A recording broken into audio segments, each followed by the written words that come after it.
Pac-Man was in dire need of a new game. His previous outing would be Pac-Land, a less maze-based title, more focused on simple 2D platforming that was actually made for the, at the time, Hanna-Barbera cartoon.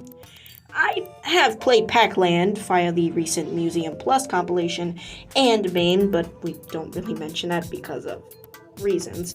And I surprisingly had a lot of fun finding secret fruit, eating ghosts, and suffering through these stupid freaking planks. Where's the rewind button? I really wish there was a rewind button because these stupid things freaking. So, what was Daddy Namco thinking of next? What if we take Pac-Man and we just turn it into a fancy cavalier? And so was the birth of one of the most infamous Pac-Man titles, in a good way of course, Pac-Mania, released in 1987.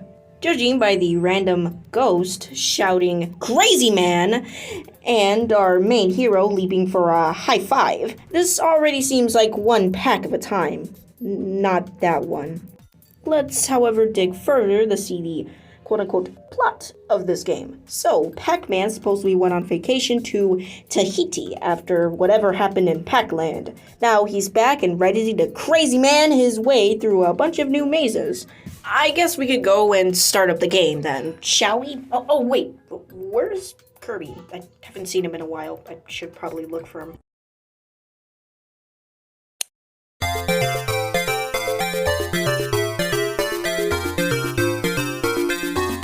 What the hell? What is this? Dear Armani. Pollo, pollo, pollo. Pollo, pollo, pollo, pollo, pollo. Pollo, pollo, pollo. Pollo, pollo. Woohoo! Okay, let's just start this up already. So, I forgot to mention how the game presents itself. Each coffee break is now done in a start scene kind of way. The film reels on the side, and the usual funny Pac-scapades you'd expect.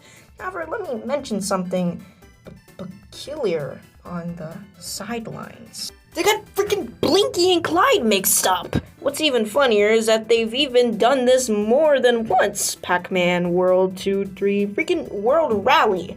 You could defend those examples for being developed by outside non-Japanese men's sources, and you got a good point actually, but still. Maybe I'm just very nitpicky, I really have no idea. Besides the normal mix-up shtick, you also got one new ghost, Funky, and Sue returns from Pac-Land in the 80s cartoon. However, she did appear in Miss Pac-Man, it's based on her 80s cartoon and Pac-Land design, the purple ghost and all. But yet, I digress. Sue and Funky bring a lot to the meaty table that's already here, Sue being basically Blinky Part 2, but does look quite fashionable.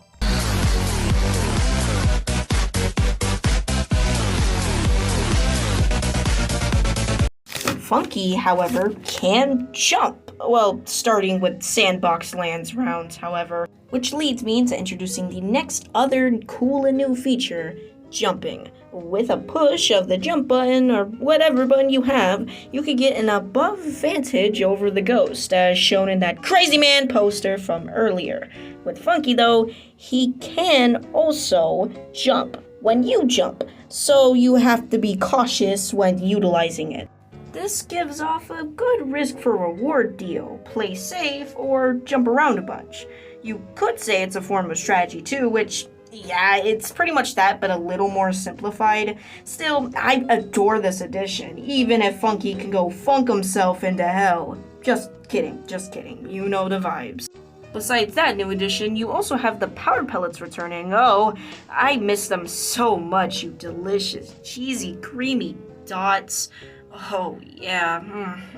Also the quote-unquote special items. There's this like red pellets, which is basically just another power pellet, except it's very much more faster in terms of how long it lasts. Though I guess it gives you more points? I don't know. There's also the green pellets, which basically just makes you faster and also gives you a higher jump. It's really useful in my opinion. The green apple lets you, well, do nothing really. It's essentially just another apple, except it gives you more points. Whoa! Ah! You forgot about me!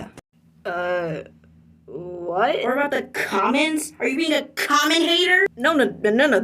Why are you telling me that? Because you forgot about all of them! Who cares, really? The comments are like extra fodder on the main cast. They're just there to make the game more difficult. Well, what about me? That's what I thought. Well, what about the mazes themselves? Blockdown is such a great opener with its aesthetic being a bunch of building blocks. It shows off the cavalier view in this game and is a basic gist giver for the epic pack gameplay you're getting into. Also, the music.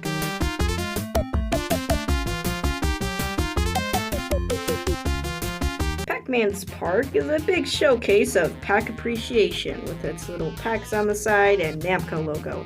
It also introduced one of the most remixed songs of all time. Over-exaggerating a bit on that, by the way, but...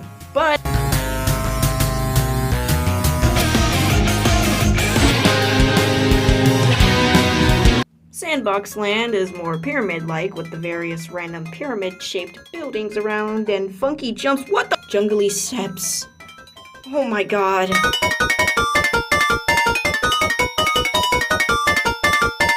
It's mainly like stairs and curtains, but 9 ghosts? This is really nerve-wracking. If you thought that Pac-Land was hard, oh boy, get ready for this. Supposedly, if you adjust the original arcade cabinet's dip switch settings, you can actually either end the game directly after Jungly Steps and get the credits, or loop it back straight back to Blocktown, albeit for, once again, more chaos.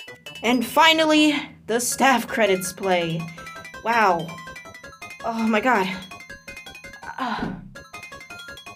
Yeah, that's Pac-Mania. I want to take your mind off the main game for a few and talk about the various ports that this game has got, a form of a history lesson of sorts for you Pac nerds out there. For the beginners, let's try out the NES version made by Tekken, also known for making Pac-NES, Miss Pac-NES, and the NES port of Gauntlet. We all know the story of the pure dread Tekken's track record has had, originally helping out officially with Atari Games, not Atari Games. However, because of random legal stuff, they went to a life of unlicensed crime. Their Pac-NES game would eventually even be re-released by Namco themselves in 1993. Pac-Mania NES is quite the feat. It runs pretty well, and it's pretty faithful to the original. Is it the definitive version? No. Definitely not at all. The Genesis release is kinda nightmarish. I think this is the unlicensed one, sir. The Master System. And this got advertised in Europe via Supertext Broadcasting? That's actually quite cool. If you want to be devious, try the Commodore 64 version. If you want something a little more classy, try the Sharp X600 version. Wow, that's just the arcade version on my PC. Zeebo Pac-Mania. Also very much the arcade version on a Zeebo. But there is a snazzy new render in that border that I can't find it anywhere. There's so much obscure art specifically for these mobile releases, I just don't know why. That was a lot I had to put in this script, and rightfully so. Pac-Mania is really good, and a great Pac comeback back when it released in 1987. Even at the game's hardest, most frustrating, and annoying moments, it has a lot of charm, and the gameplay is just as addicting as the original Pac-Man, if not better. Yeah, I actually prefer this more than the original Pac-Man. Maybe because I'm so sick of the original Pac-Man that I kind of need some new flavor in my life, you know? Would I recommend it? Yeah, absolutely. I highly recommend getting Museum Plus or any other re-release of this game. Heck, if you even have an emulator, try out any of those ports I mentioned earlier, because I would really recommend you try this game out. It's really good.